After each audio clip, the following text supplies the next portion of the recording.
Kundalini rises, on every center, you start getting the light of that center. At the first center, you get back your innocence. Your eyes become innocent. Your behavior becomes innocent. You are not filled with lust and greed. You don't look at things with lust and greed, but you look at things with innocence, which is a very big thing that people have lost, and that you get back. And such a person develops many qualities. One of them is that such a person is full of fragrance. Such a person has a tremendous gravity. Tremendous gravity. And such a person has tremendous dynamism, and attraction is a bad word, so I don't want to use it, but magnetic. His magnet is awakened within him. This is the center of your magnet, of the earth. Such a person develops a tremendous sense of roads, and sense of direction. You place him anywhere, he will know where to go. Like birds. You place birds anywhere, they know which side is north, south, east, west. In the same way, you also develop your lost innocence and your magnet within you by which you have proper direction. But the highest of all, you develop the proper direction to wisdom, which is a wise thing to do. You just don't do stupid things. You just don't do. Even if you ever try to do it, you will not do it because you know it is so stupid. Just you don't do it. I mean, it is so simple to be wise than to be stupid. Because if you have to be stupid, you have to go out of the way to be stupid and idiotic. But if you want to be normal and wise, is the easiest thing to do. But what people do is to do things that would make them more and more stupid, nonsensical. Because also some people told me they do it, the reason being they think they have a nuisance value. Like in London now we have one funny stuff going on, they call it what? Punk rock.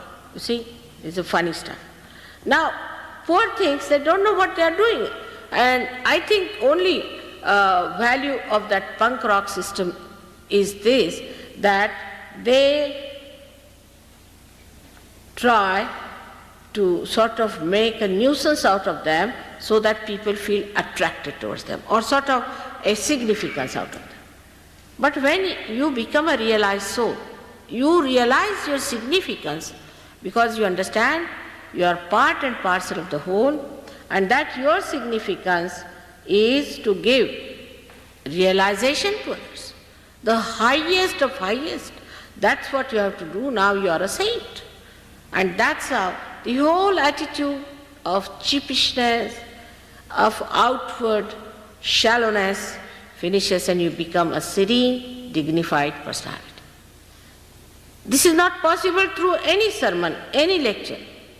It is only possible when the Kundalini rises, you become like a very dignified child. Very dignified child. I had seen one beautiful painting done of Mother Mary being taught first time. If you see her as a child, she is a very dignified personality. As a child, she is about 10 years of age. I have seen my own grandchildren who are not very old but extremely dignified. They walk like kings, behave like kings. In every behavior, you find there's such a dignity. They'll never do something shallow. They'll never ask for anything. They never weep for anything. They never cry for anything. They're so dignified, and they understand it so well what is dignity is. I don't have to tell them because they're born realized. In the same way, you become that.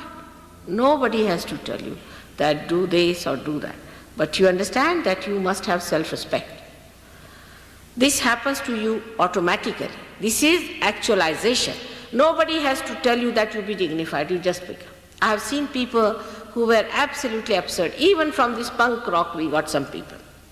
And they were so changed that people could not recognize them. But one thing bad has happened with this punk rock, that they put some sort of dye in their head, and since then their eyes became very weak.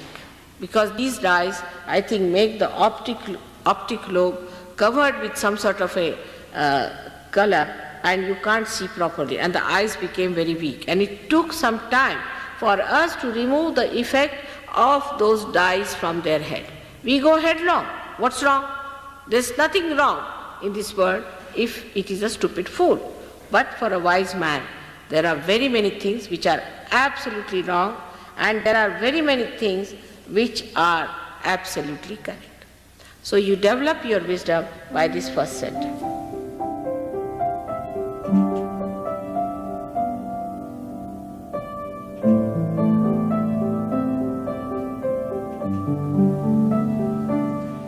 But the light of innocence is the light by which you know that love is the highest thing. And it teaches you how to love others, how to care for others, how to be gentle about others. It also gives you the light within. It's just the other way around of this avidya that we have in this world. Just the other way around. The avidya outside teaches us competition, how to put the other person down, because it has fear. It is insecure. This knowledge is not secured at all. If it had security, it would not have behaved like this. But the light of innocence knows everything. It has no fear. When we say children are innocent, we mean to say that they have that power of innocence. Many times people have noticed if a child falls from a height, he doesn't die, while a young man may die with a much smaller height. And the child is not afraid while falling. He just enjoys as if there's a parachute coming down, nicely. And then when he falls down also just gets up, laughs, smiles at everyone. He doesn't understand why everybody is worried. Because in that innocence he knows that he's looked after. He's protected. He knows that there is a power which is much higher than him, and he does not have to worry. Then we start putting ideas into the head of the child. And that is how he starts losing his power of innocence. And he becomes a coward. He becomes a cunning fellow. He becomes an unrighteous personality.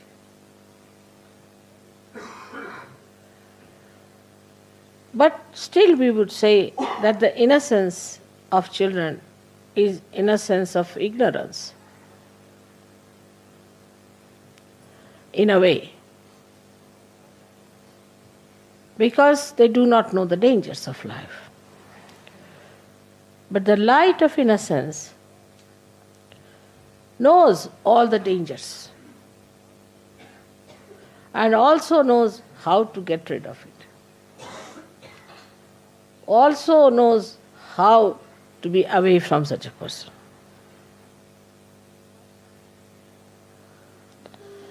There was a wise man who was going on a staircase. And there was a stupid man coming from the other side, foolish man. So foolish people are always aggressive. That is one of the signs, because they have inferiority complex. So the foolish man says to the man who was coming up, He says, one had to move on one side. So he says, I don't move for fools, the foolish one says. So the wise man says, I do, and he moved.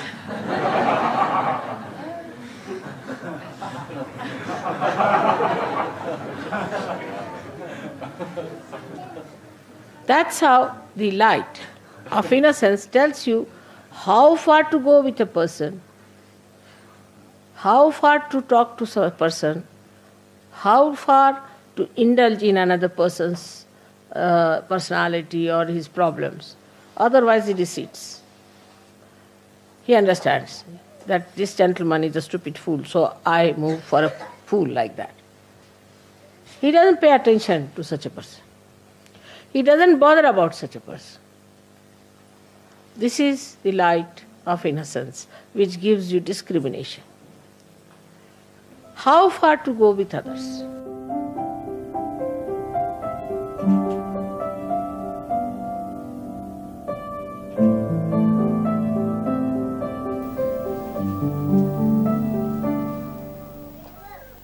So, for women especially, it is very important to have a great sense of chastity. And if they do not have the great sense of chastity, then they develop all kinds of funny ideas. And mentally they become very imbalanced.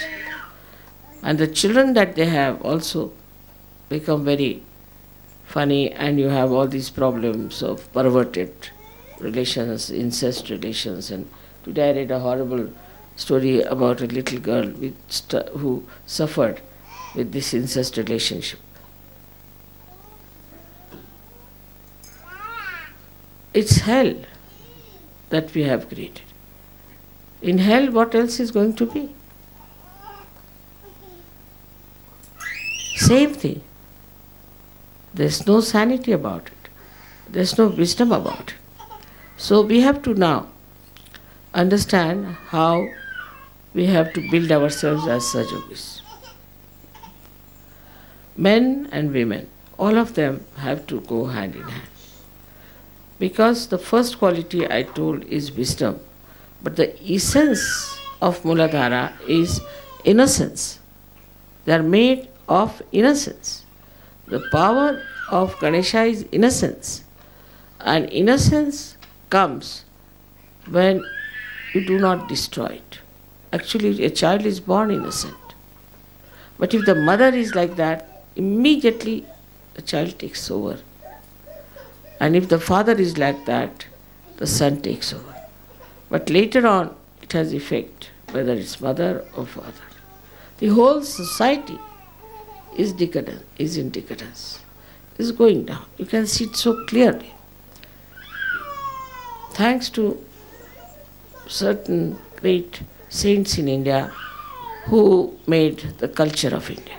It has not come from any philosophers or any writers or intellectuals, but it has come to us from the saints who understood the value of chastity and who understood the value of innocence. And they have built the whole thing in such a manner that these things never enter into our head.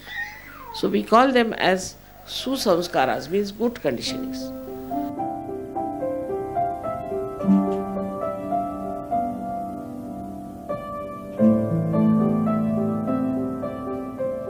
By temperament, you think you are very serious, you are very mature, you are very developed, but you are not innocent. Such a person gives such a headache to everyone. If there's one like that in the family, people want to get rid of. So you should have the quality of Sri Ganesha, which is of giving joy to others. Depends on how much joy you can give it to others. It doesn't want anything. Such a person won't say that I must get this, I must have this position, I should be leader, I should be this and that. No. He just enjoys giving joy. Joy to others and being humorous. and kind, and never tries to insult anyone and hurt anyone. If such a person hurts by mistake also, he goes on repenting about it. And 100 times he'll beg your pardon if he has hurt you. Such a happy person is a real Sahaja. That's the one we want to have all around. Those who have no hatred for anyone, no malice for anyone, and not finding faults with another, but trying to find what is the good point of that person. What is so special about that person? It's not bothered as to what color you are, whether you are black or white, whether you are tall or short. It makes no difference, because it is absolute. Absolute joy. And for this absolute joy, you don't criticize and you don't try to find faults with others. Now the problem is that people are getting very much advanced in this modern era, very advanced, and they are very much more advanced in criticizing others, I think. That's the maxim they have, is to criticize others. And also they have another very bad quality, to identify themselves with the country in which they live or with the family which they are. I've seen it create such a problem. Also, they identify themselves with the different religions they follow. Or imagine from this how many problems have come up, that you start differentiating between one and another. For example, now supposing who is born, say, in one place. So he says he is the best. His country is the best. His people are the best. And there's nothing wrong with them. On the contrary, if a person is a real Sahaja who has Ganesha within him, enlightened, then he sees it and enjoys the humor behind it. The humor of all these people, what they are mad after, how they behave, the way he understands, the jokes behind it, jokes which is avoiding reality. And reality is only possible if you are in the realm of joy.